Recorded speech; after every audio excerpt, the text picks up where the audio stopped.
Plusieurs lignes de la parole mènent à une seule ligne, celle de la vérité éternelle.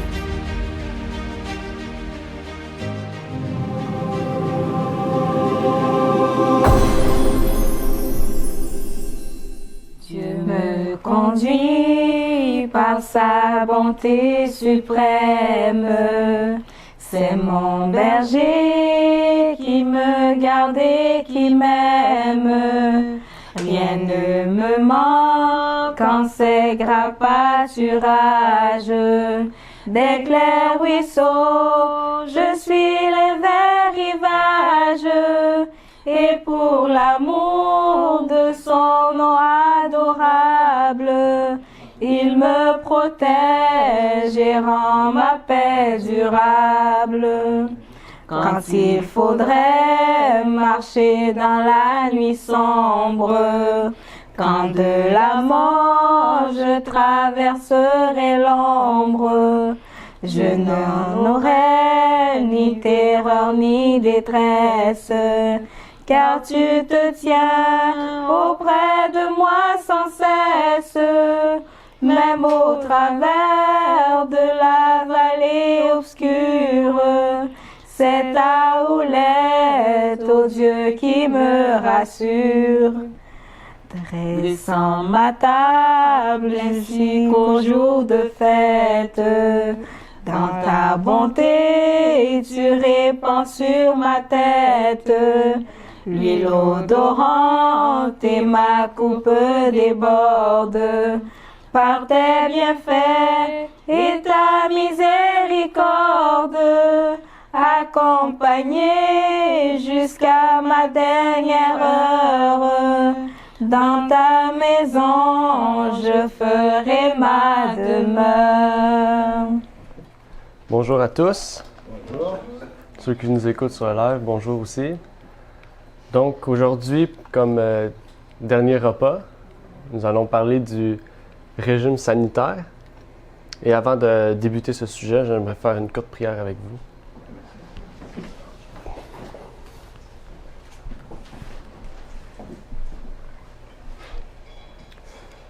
Notre Père est aux cieux, j'aimerais te remercier en cette journée de jeûne, Seigneur, de nous permettre de pouvoir prendre ce temps pour étudier ta parole et de mieux approfondir ce que tu nous donnes, Seigneur. Et de pouvoir seulement nous concentrer sur toi et ne pas nous concentrer sur ce que la terre nous donne comme nourriture, mais ce que le ciel nous donne comme nourriture. Donc, bénis-nous en ce moment et que nous puissions comprendre davantage ce message, Seigneur, et que nous puissions par la suite être des ministres évangéliques et de pouvoir partager ce message à travers le monde. Je prie au nom de ton Fils Jésus-Christ. Amen. Amen.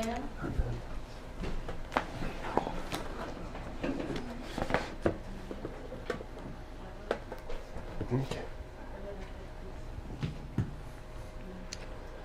Donc, nous allons parler aujourd'hui du régime sanitaire, mais pas comme plusieurs pourraient le penser. Nous n'allons pas voir quel aliment qu'il faut manger, quel aliment il ne faut pas manger, quel aliment qui est déconseillé. Nous allons parler, en fait, de l'existence de la Terre. Nous allons parler depuis le fondement jusqu'au retour de Christ, comment que la nourriture, comment le régime sanitaire a évolué, entre guillemets, évolué dans le sens que le péché a aggravé. Donc, vu que le péché aggrave, la nourriture, qu'est-ce qu'on mange devient de plus en plus impur. Donc, nous allons voir à quel point la déchéance nous a emmenés et à quel point aussi nous devons changer cette déchéance pour revenir à la perfection que Dieu voulait au départ.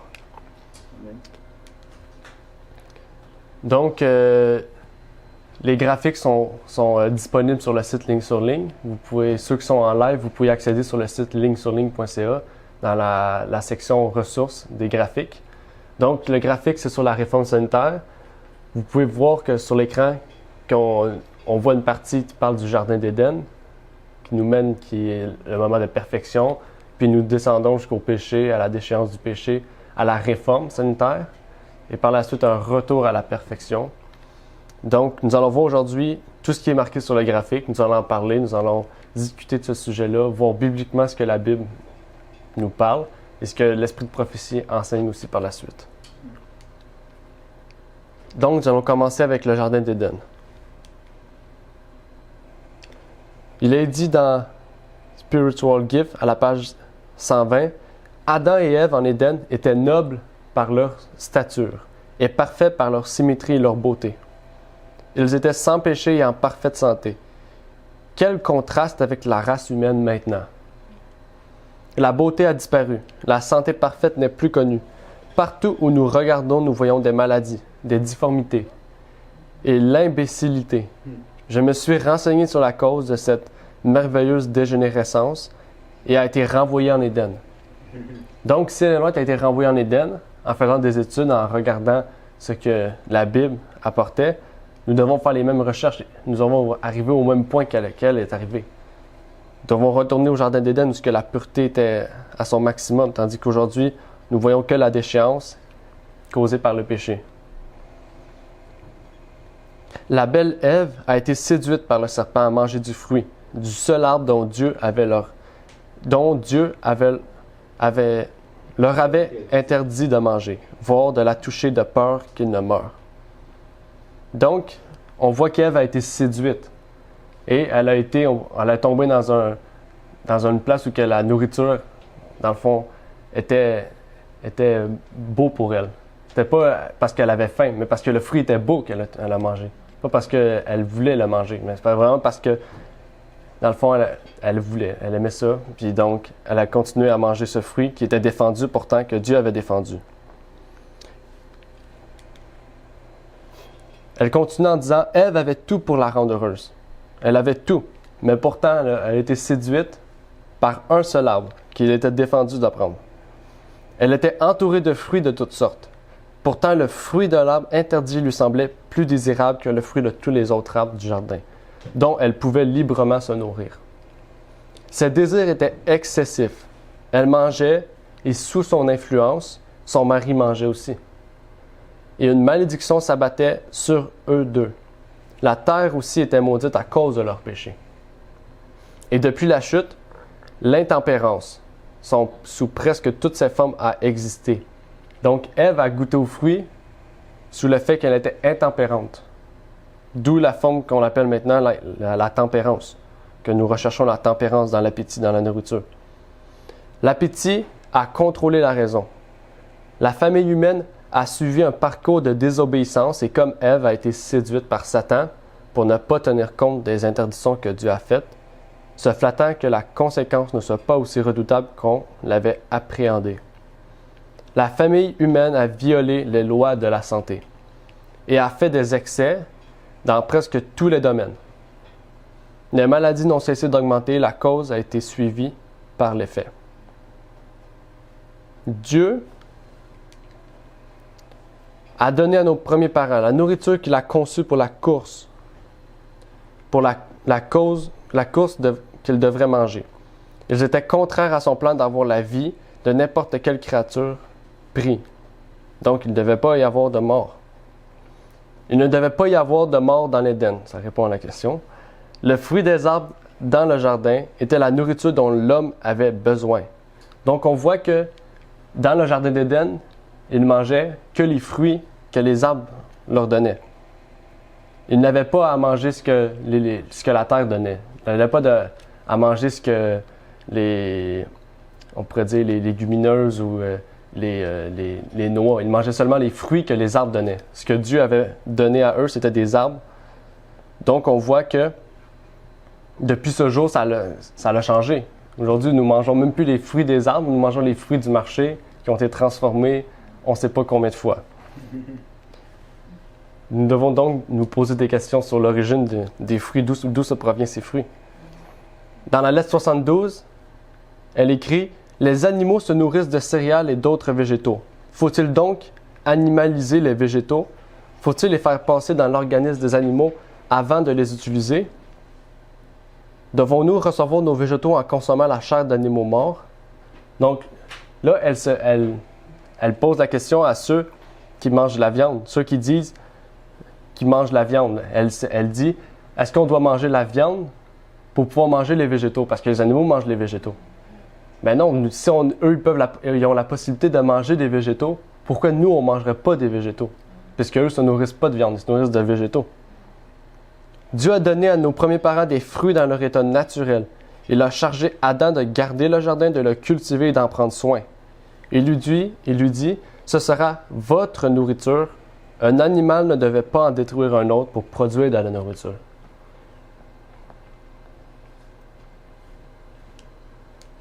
Dans Conseil sur la nutrition et les aliments, à la page 118, il est dit « Lorsque Dieu fit sortir les enfants d'Israël du pays d'Égypte, son intention était de les établir dans le pays de Canaan, comme un peuple pur, heureux et saint.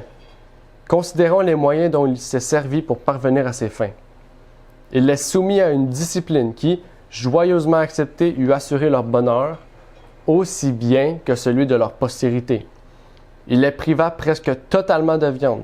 Peu avant leur arrivée au Sinaï, en réponse à leurs murmures, il leur avait procuré de la viande, mais pour un jour seulement. Il lui eût été aussi facile de leur donner de la viande que de la manne, mais c'est pour le bien du peuple que Dieu lui refusa la viande. Il désirait donner à son peuple une nourriture mieux adaptée aux besoins de l'organisme. Mieux adaptée, donc la viande n'est pas adaptée aux besoins de l'organisme. Adapte une certaine partie, mais ne procure pas l'entièreté des besoins de l'organisme. À laquelle plusieurs s'étaient habitués en Égypte. L'appétit perverti devait être ramené à un état normal afin que chacun pût trouver une saveur agréable aux aliments qui avaient été donnés à l'homme à l'origine, les fruits de la terre que Dieu avait accordés à Adam et Ève dans le jardin d'Éden. Donc on voit vraiment que au début, quand il avait la perfection, Dieu avait donné les fruits des arbres. Il n'avait donné aucune autre chose, seulement les fruits des arbres.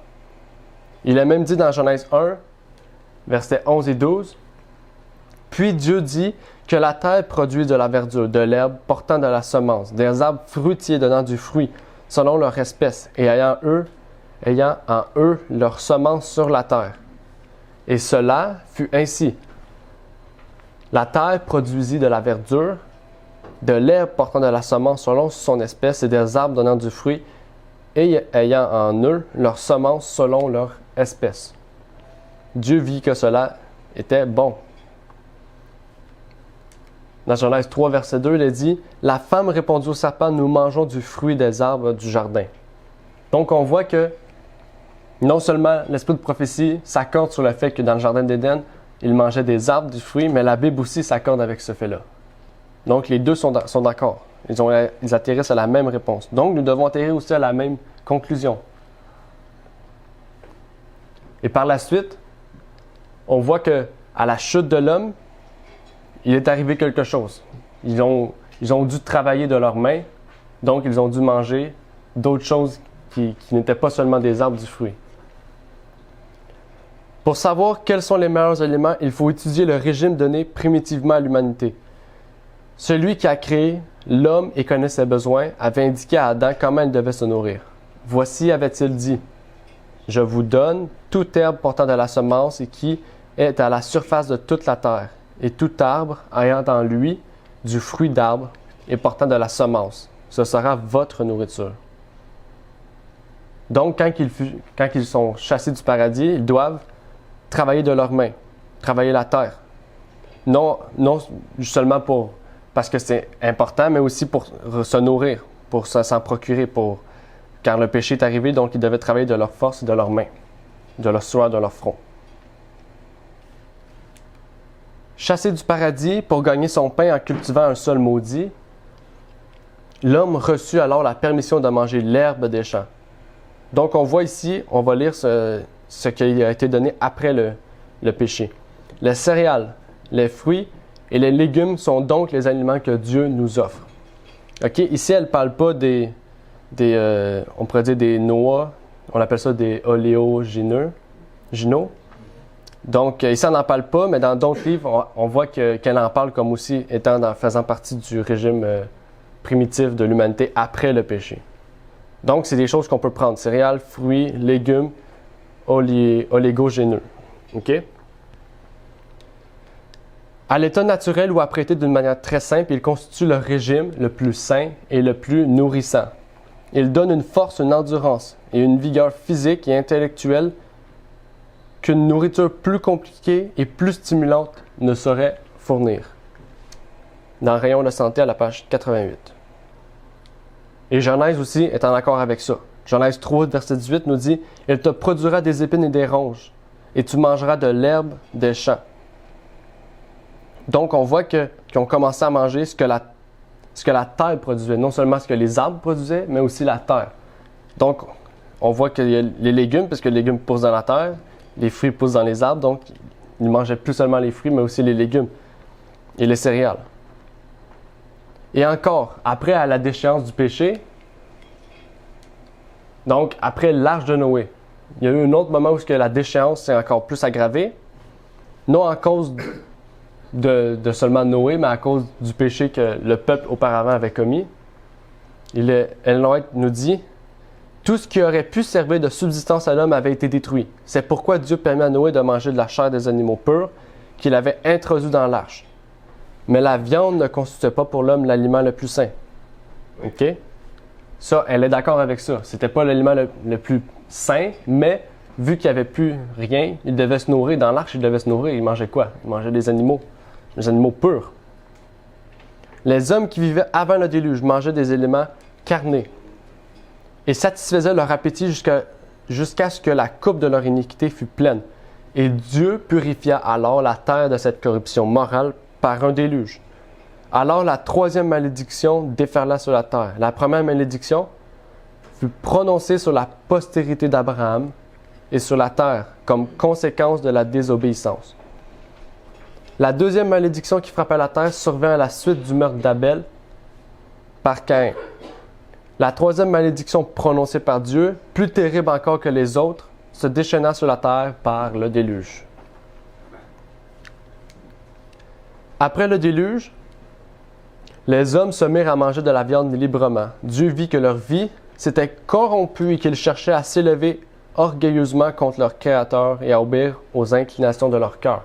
Donc on voit qu'il y a deux causes que Dieu a faites qui leur a permis de manger de la viande. De un, ils n'avaient plus de nourriture, car tout est détruit. De deux, Dieu vit qu'ils s'étaient corrompus et qu'ils voulaient s'orgueilleusement s'élever contre Dieu. Donc ça, c'est la deuxième cause du fait qu'il leur a permis de manger de la viande. Il leur permit alors de se nourrir de viande en vue de raccourcir leur existence de pécheurs. Donc on voit que avant ça, ils pouvaient vivre 900 ans, 800 ans. Après le déluge, on voit tout de suite que ça commence à baisser avec 600, 500, 400, pour arriver jusqu'à nos jours, qu'on dit « Ah, oh, wow, une personne a vécu 100 ans, c'est vraiment incroyable, mais Noé a vécu peut-être 900 ans. » Donc, on voit qu'il y a une différence. Très tôt après le déluge, la race humaine fut frappée par la dégénérescence, à la fois dans sa taille et dans la durée de sa vie. Donc, les hommes y ont aussi raccourci avec le péché.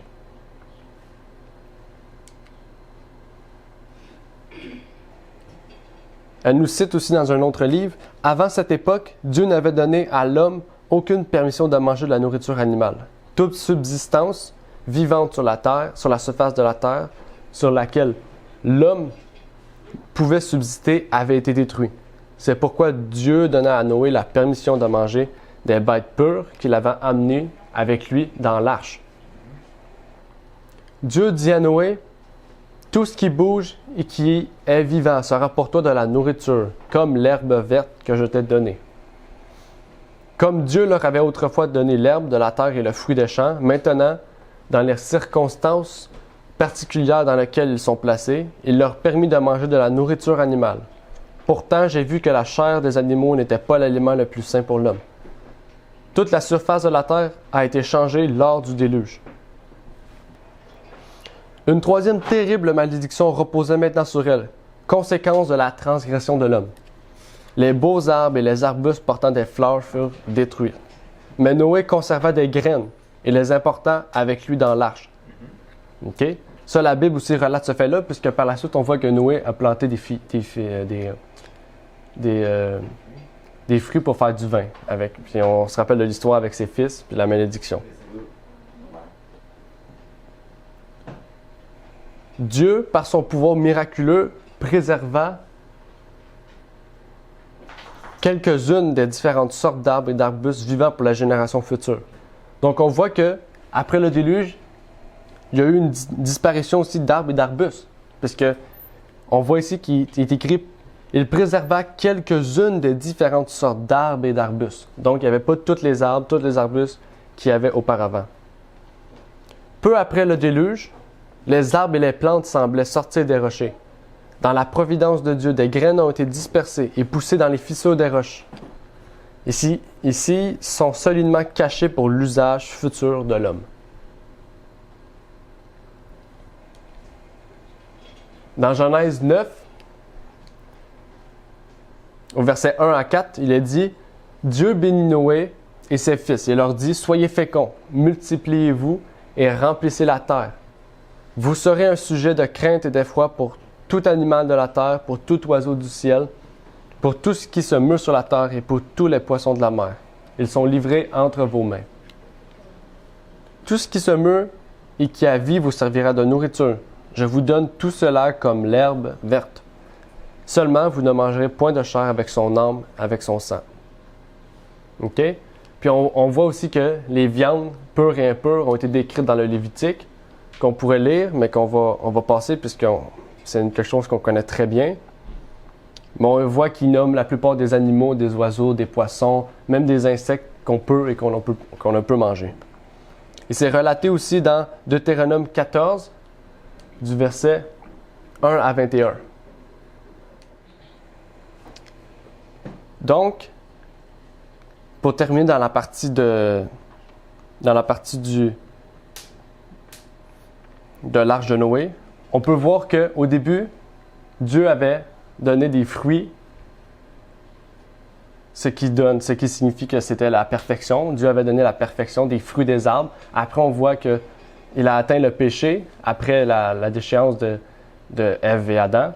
Ils ont donné tout ce que la terre produisait, les légumes, les céréales. Et par la suite, on voit qu'avec l'arche de Noé, vu qu'il n'avait plus rien, et à cause justement de l'orgueil du cœur et envers Dieu, il leur a permis donc de manger de la viande. Mais ce n'était pas parce que c'était le plan de Dieu. Il ne faut pas oublier ça. Ce n'était pas le plan de Dieu. La même histoire s'est répétée dans l'histoire d'Israël. Quand ils voulaient de la manne, eux, ils voulaient de la viande. Dieu leur a permis de la viande, mais ce n'était pas le plan de Dieu qui leur donne la viande. Puisqu'on le voit, quand nous regardons le sanctuaire, nous voyons dans le lieu très saint, dans l'Arche de l'Alliance, il n'y avait pas de viande. Il n'y a pas de viande, il y a de la manne. Parce que Dieu avait donné de la manne. Même s'il avait donné de la viande, ce n'était pas selon ce que Dieu voulait. Donc, on arrive déjà à l'histoire, puisque nous savons qu'après l'Arche de Noé, il n'y a plus vraiment eu de déchéance. Mais là, nous sommes arrivés au terme de la réforme. Et on sait que la réforme qu'il a eue, c'est en à peu près 1864, quand Noé a reçu la première vision sur les viandes impures. Elle a reçu par la suite plusieurs visions pour arriver à un régime sanitaire qui s'appelle le végétarisme, que plusieurs adventistes connaissent. Et maintenant, même le monde adopte ce régime-là pour leur propre santé. Et elle explique dans Council on Hill, Dieu a procuré à l'homme de nombreux moyens de satisfaire son appétit naturel. Il a mis devant lui les produits de la terre, une abondante variété d'aliments, savoureux et reconstituants. Notre Père céleste nous a permis d'en user librement. Là, on revient à ce qu'il avait été dit au début, après la déchéance du péché, après le péché de Ève, les fruits, les céréales et les légumes préparés d'une façon simple, sans épices ni graisse d'aucune sorte, forment avec le lait ou la crème le régime le plus sain. Ces aliments nourrissent notre corps et nous assurent une vigueur physique et intellectuelle que ne saurait nous donner une nourriture stimulante. OK? Là, nous pouvons voir que à l'époque d'Ellen White, elle voyait l'importance aussi des produits laitiers. Nous allons voir plus tard tantôt pourquoi c'est Ellen White avait parlé aussi de plusieurs choses qui dit que peut-être plus tard ça serait plus bon et qu'elle verrait que pour le moment c'est pas le cas. Nous allons voir cela parce que plusieurs personnes disent qu'elle se contredit, mais elle explique très bien que c'est pour un futur et non pas pour son époque. Donc pour son époque, on voit qu'elle mangeait des produits laitiers. Elle était un peu végétarien qui mange des produits laitiers. Elle cite plus loin Les aliments doivent être préparés de telle manière qu'ils soient appétissants en même temps que nourrissants. Il ne faut pas refuser à notre organisme ce dont il a besoin. J'emploie un peu de sel et je l'ai toujours fait parce que ce dernier, loin d'être nuisible, est indispensable au sang. Les légumes devraient être rendus appétissants par un peu de crème ou de lait ou un équivalent. Bien que des avertissements aient été donnés contre les dangers de l'usage du beurre et d'une grande consommation d'œufs par de petits enfants, il ne faut cependant pas considérer comme une violation de nos principes l'emploi d'œufs de poules qui sont bien soignés, elle explique bien soignés et convenablement nourris. Les œufs possèdent des propriétés qui combattent efficacement certains poisons. D'aucuns, en s'abstenant de lait et d'œufs et de beurre, ont négligé d'assurer à leur organisme une nourriture suffisante. Ils se sont affaiblis au point de ne plus pouvoir travailler. Ils ont jeté le discrédit sur la réforme sanitaire. C'est ainsi que l'œuvre que nous nous sommes efforcés d'établir solidement a été compromise par des bizarreries que le Seigneur n'a pas exigées. Et les énergies de l'Église ont été paralysées. Mais Dieu interviendra pour prévenir les conséquences de tel excès. L'Évangile doit réconcilier une race pécheresse, amener riches et pauvres ensemble aux pieds de Jésus. Elle a aussi rapporté dans l'Assemblée de l'Union Australasie de 1899 « Il m'a été révélé qu'avant bien longtemps, nous devrons renoncer à toute nourriture animale.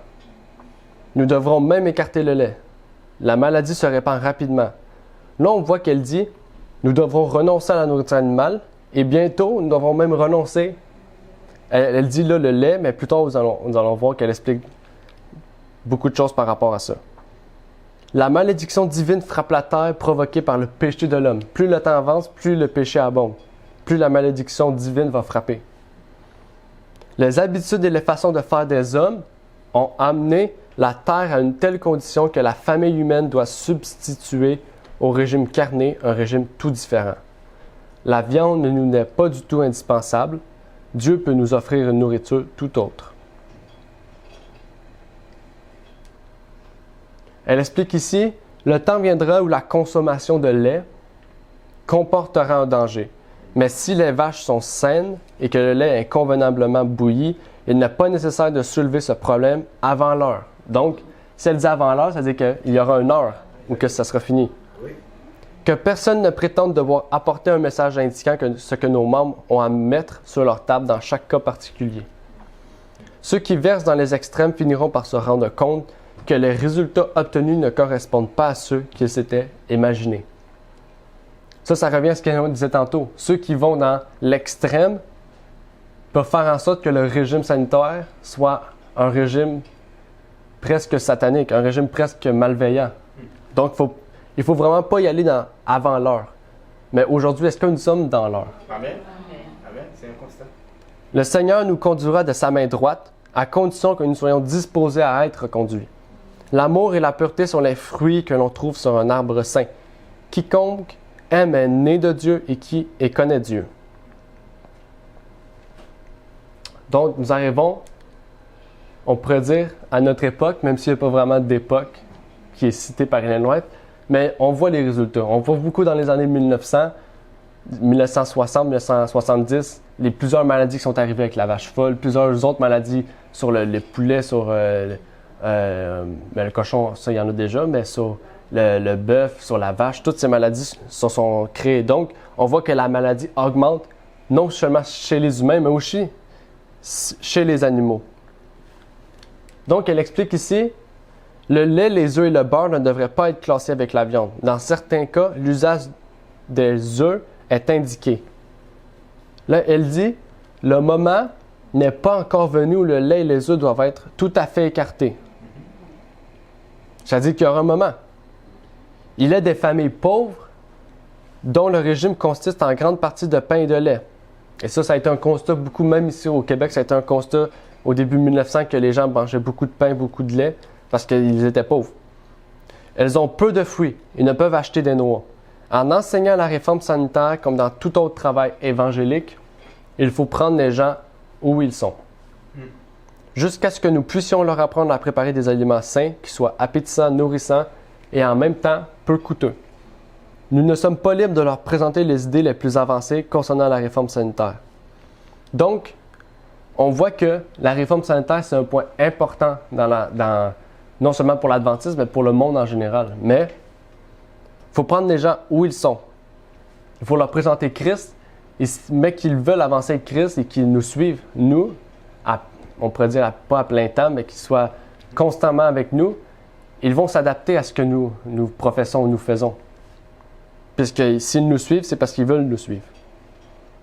Que cette réforme soit progressive, qu'on apprenne aux gens à préparer des aliments sans employer le lait et le beurre. Donc, elle voit déjà qu'à son époque, il faut préparer les gens, mais progressivement. Disons-leur que le temps viendra bientôt où ils seront en danger en consommant des œufs, du lait, de la crème ou du beurre, parce que la maladie chez les animaux augmente à mesure qu'on croit la méchanceté des hommes. Le temps est proche où, à cause de l'iniquité de la race déchue, toute la création animale sera atteinte par la maladie. Cette malédiction de notre planète. Donc, on ne peut pas réfuter ça. C'est quelque chose en plus qu'on voit aujourd'hui. Donc, on ne peut pas dire si tu as une époque où maintenant il faut être végétalien, c'est l'époque. Il n'y a pas d'époque. Mais si on constate ce qu'elle a dit, elle dit dans peu de temps. Nous sommes presque 120 ans plus tard.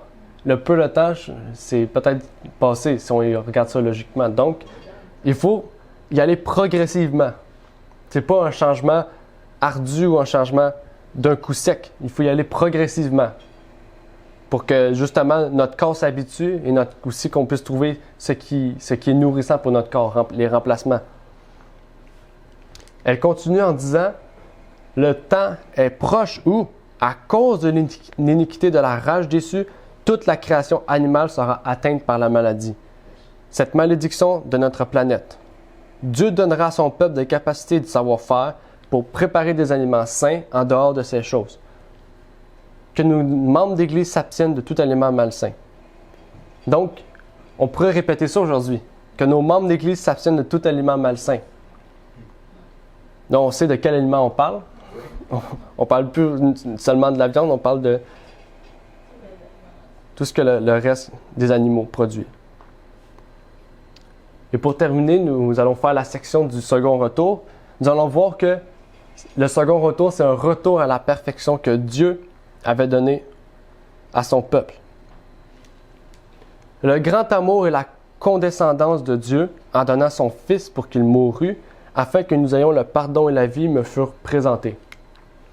J'ai vu qu'Adam et Ève avaient eu le privilège de contempler la beauté délicieuse du jardin d'Éden, et qu'il leur fut permis de manger tous les arbres qui s'y trouvaient. À l'exception d'un seul. Mais le serpent réussit à tenter Ève, qui, à son tour, tenta son mari. Ils mangèrent tous deux du fruit de l'arbre défendu. Ils transgressèrent ainsi un commandement de Dieu et devinrent des pécheurs. La nouvelle s'en répandit à travers le ciel, et les arpes se turent. Les anges furent plongés dans la tristesse et craignirent que nos premiers parents avancent la main pour manger du fruit de l'arbre de vie et deviennent des pécheurs immortels. Donc on voit que l'arbre de vie donne aussi l'immortalité. C'est pourquoi Dieu nous dit qu'au ciel, on va manger cet arbre pour rester immortel. Mais Dieu dit qu'il chasserait les transgresseurs du jardin et que des chérubins qui agitaient une épée flamboyante interdiraient l'accès à l'arbre de vie. C'est pour ça qu'ils ont été rejetés du jardin d'Éden. De sorte que l'homme ne put plus l'approcher et manger du fruit destiné à perpétuer l'immortalité. Elle continue en disant « La tristesse remplit le ciel lorsqu'il devint évident que l'homme était perdu et que le monde créé par Dieu allait maintenant se peupler d'êtres mortels voués à la misère, à la maladie et à la mort.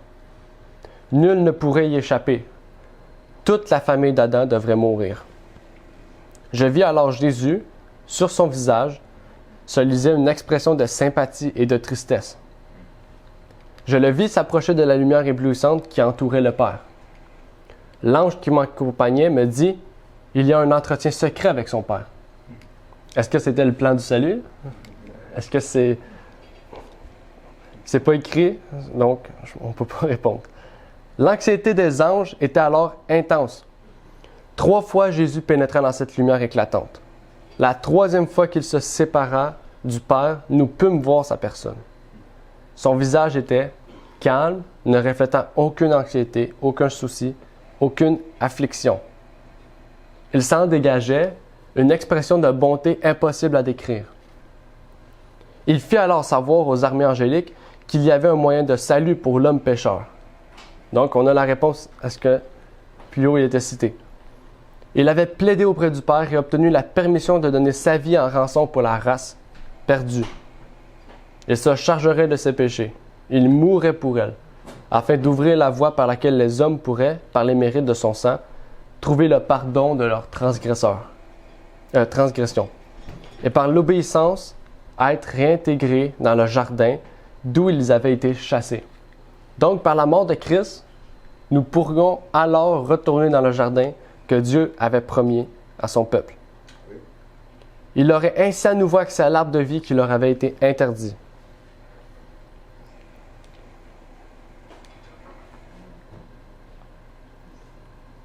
Elle continue un peu plus loin, à la page 149 de Premiers Écrits.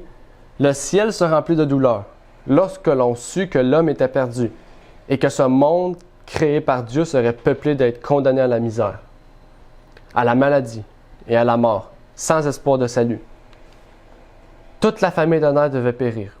Je vis sur le visage de Jésus une expression de sympathie et de douleur. » Donc on voit que c'est le même texte que tantôt. Nous allons continuer plus bas. Par les mérites de son sang et l'obéissance à la loi divine, il retrouverait la faveur de Dieu. Il serait réintégré dans le merveilleux jardin et pourrait manger du fruit de l'arbre de vie. Donc on voit dans les 2 textes que, au second retour de Christ, il va redonner l'accès aux enfants de Dieu pour manger du fruit de l'arbre de vie et aussi manger dans le jardin. Satan commença ses séductions en Éden. Il dit à Ève, « Vous ne mourrez point. » Telle fut sa première leçon sur l'immortalité de l'homme. Elle a continué depuis lors à être enseignée avec tout ce qu'elle comporte de séduction. Et elle continuera à l'être jusqu'à la fin de la captivité des enfants de Dieu. On me montra Adam et Ève. Ils mangèrent du fruit défendu.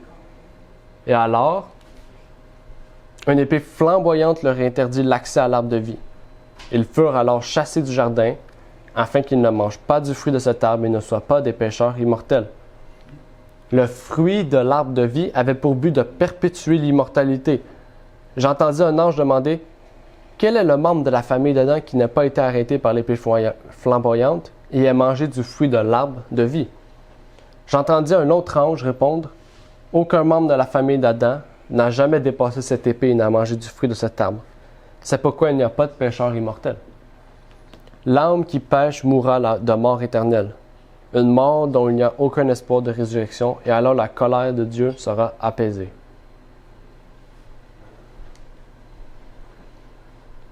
Et donc, on voit la similitude avec les textes qu'on vient de lire, et Adam et Ève, et ce qu'il va être promis au retour de Christ.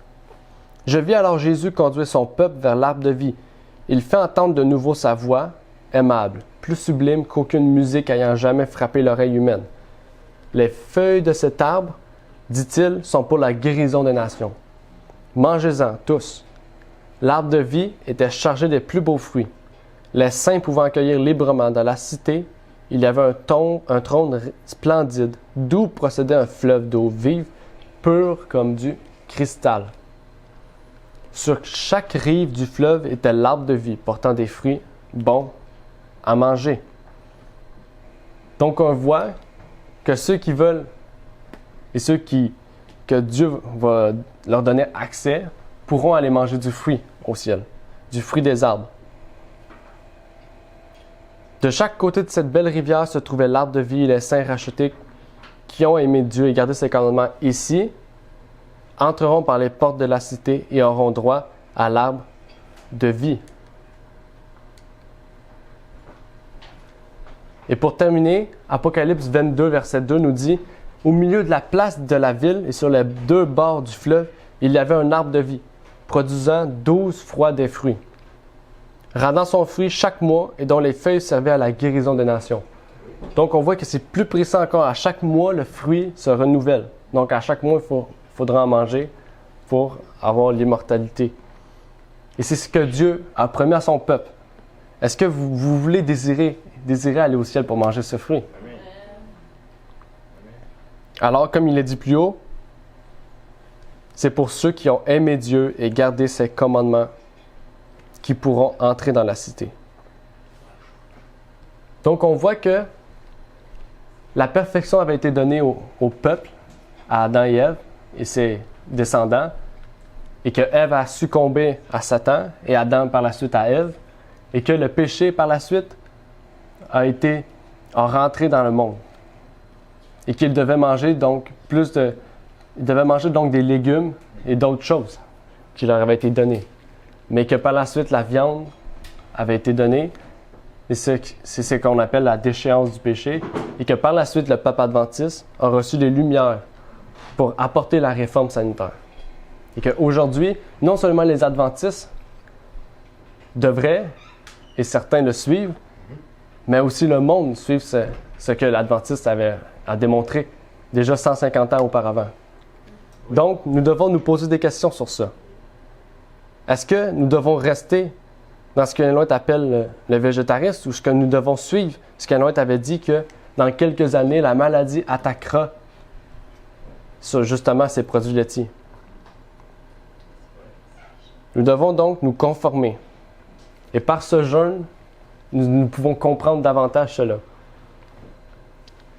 Donc, pour conclure, j'aimerais finir que le régime sanitaire, ce n'est non seulement ce que les adventistes ont apporté, mais c'est aussi ce que Dieu a apporté à ce peuple. Nous devons donc s'y conformer. Amen. Merci d'avoir écouté cette vidéo. Pour plus de contenu, abonnez-vous sur notre site Internet. Il est également possible pour vous de nous suivre sur notre page Facebook et de nous contacter par email.